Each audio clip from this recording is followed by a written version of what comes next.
So we made merch for the biggest YouTuber in the UK, KSI.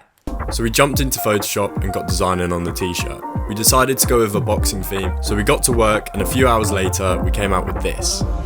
Classic tour merch usually has tour dates on the back, so we decided to put KSI's full boxing record on the back. We've got a Joe Weller win, we've got a Logan Paul draw, a Logan Paul win, and then we're predicting that the Jake Paul fight is going to happen. We also added little details like his boxing nickname, The Nightmare, and of course, a little lord up in the top corner. So once the design was done, we sent it off to be printed, and it took a few tweaks to get it perfect, but once it was done, we waited for it to arrive. Man, I actually can't wait for these tees to arrive.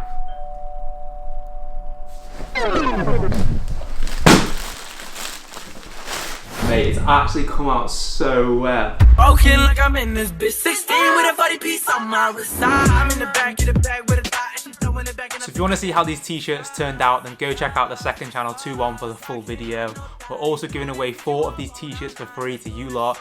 And also if you want to help us out and get KSI to see this video, then our post in a Reddit will be down below. Please give it an upvote or any awards. We need KSI to see this video.